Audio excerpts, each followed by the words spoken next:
it's this attack on speech, an attack on being a conservative.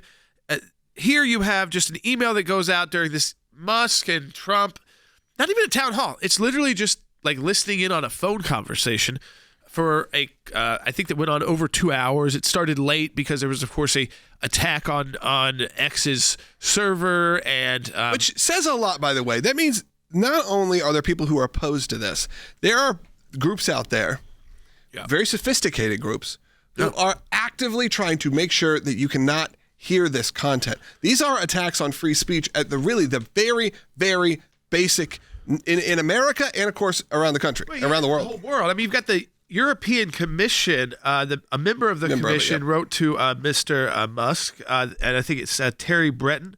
I'm writing to you in the context of recent events in the UK in relation to the planned broadcast on your platform X of a live conversation between a U.S. presidential candidate and yourself, which will also be accessible to users in the EU. I understand that you are currently doing a stress test of the platform. And by the way, during the stress test, they had no problem with about 8 million people being on at all. So the stress test, nothing was, no problems were seen. And then, of course, when they went live, but then what they said here is, I'm compelled to remind you the due diligence obligation set out in the Digital Services Act as outlined in my previous letter. As the individual entity ultimately controlling a platform with over 300 million users worldwide, of which 1/3 are in the EU, that has been designated as a very large online platform, you have the legal obligation to ensure X's compliance with EU's law, and in particular the DSA, the Digital Services Act, in the EU. It is all, again, it is the Trump derangement syndrome, Logan. But what we have seen, it's the attack on freedom of speech, the freedom to share ideas, even in a very open setting. There's no secrets here. They're not having some conference that you've got to pay for. It's live. They're not. You're right. It's totally live. They don't necessarily agree on 100% of things. It's just kind of an interesting conversation between two really interesting people. One, though, because he happens to be running for president, it's like they're threatening Musk. It's all about threatening speech. The idea that freedom of speech we see now in the United States, and we've seen it, listen, until Elon Musk bought that platform, I thought Twitter, the liberals, I guess, loved it. They ran it, yeah. For me, it was done. I wasn't on it anymore. I thought it was a cesspool of people that I really couldn't take anymore and getting hate and death threats. I mean, this was generally what was coming into my anything feed. About, the origins of COVID, which is really what it was all about. I think that's where it all started, or stuff like that, which now is widely believed to be China and, all that. That's not even an issue. That Elon Musk just said, I'm going to buy it. And that's the reason a lot of people, it says in here, Elon Musk is interviewing Donald Trump live on Twitter, and they put in brackets that we're not calling it X. The main reason, if you're saying we change it to X, not only does it fit his portfolio of brands, is that the name Twitter had a stigma to it.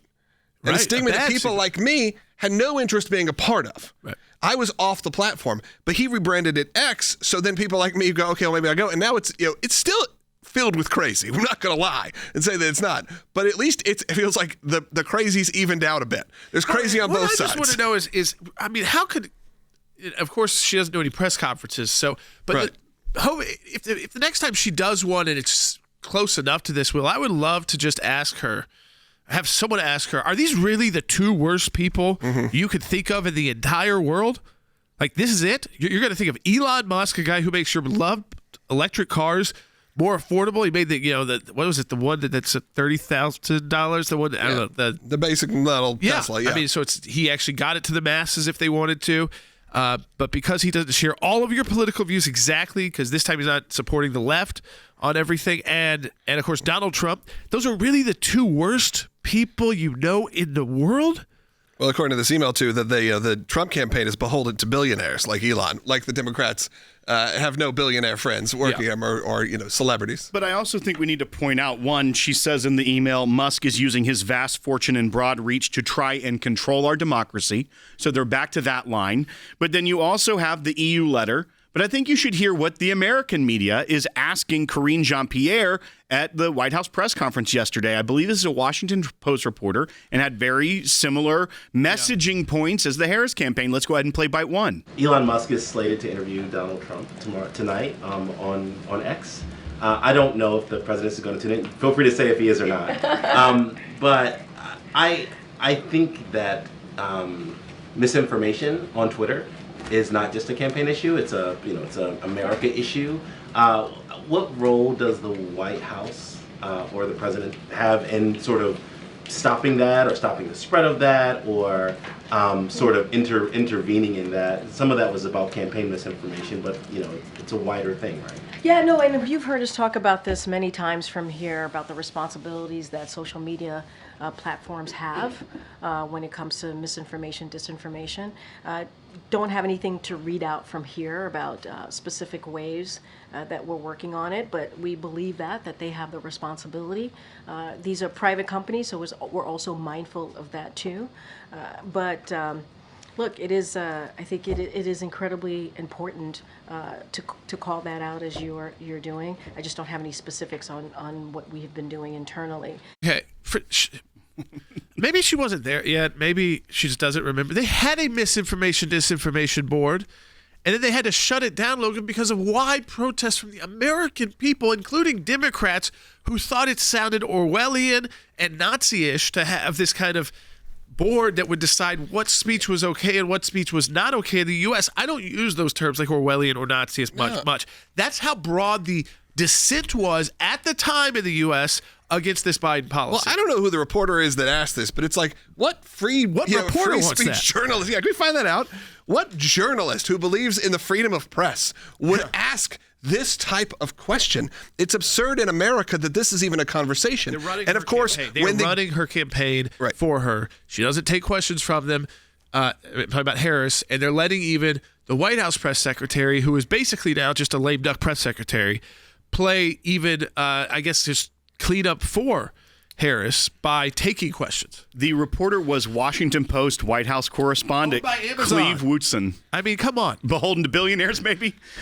You're what is he, like the number 2 guy? Right. Depending on how things, I mean, it's like depending on where the stock is today. I mean, it's not like the Washington Post is somehow got it's multi-ownership and isn't owned by one specific billionaire, Bezos, who has political views and now has a huge outlet to put them through, which is even more so than Twitter, because at Washington Post he's got people to actually write the questions and ask and write the pieces.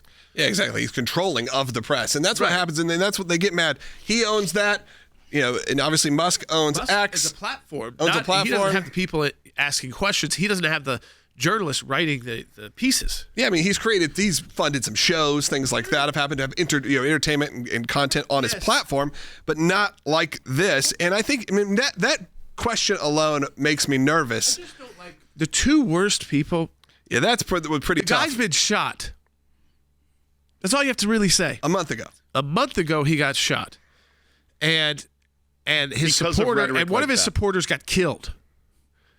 And it is because of rhetoric like that. It's because some 22-year-old thought they could raise some money off of a crazy, one-liner like that. And the truth is, you're moronic if, as an American, these are the 2 worst people you've ever heard of that you currently know. You're not a very educated person. If Elon Musk and Donald Trump, even if you're an extreme liberal, are the 2 worst people you've ever heard of, then you never even turned on the news. Yeah, before. Look what's going on in Haiti. Look what's going on. There's still like slave trade happening in the world. This is not complete. Look at Gaza. Right. Look at Iran. Look at the treatment of women. Look at again, just basics. China, North Korea. The people are starving in the world still, and in powers that are nuclear powers. Because they don't care. It's not about that. I know it's about firing up and fundraising, and they don't think anybody's going to care. But the truth is, there are nuts in America, and there are nuts around the world, and they read emails like this, and they think, I'm going to get my gun, and I'm going to do something that Harris and the left is going to make me a hero. I'm going to get rid of one of these worst people. And why do you think they all need so much security? Mm-hmm. I mean, that was a huge deal with Elon Musk saying he was having his plane tracked because it was public information, trying to stop that because he was having these security risks everywhere he was going. Right. Someone who used to, by the way, just a couple years ago, as someone who was as a collector, was like a guy you could go get the autograph for and was happy to do it. He was happy to mix it up with fans and people. Didn't care. And now he can barely speak to people because he took some political stances they disagree with. I mean, Tesla, I would assume probably the biggest sales of Tesla pre-Trump were probably in Hollywood. I mean, there were Teslas everywhere. Definitely the West Coast. Yeah.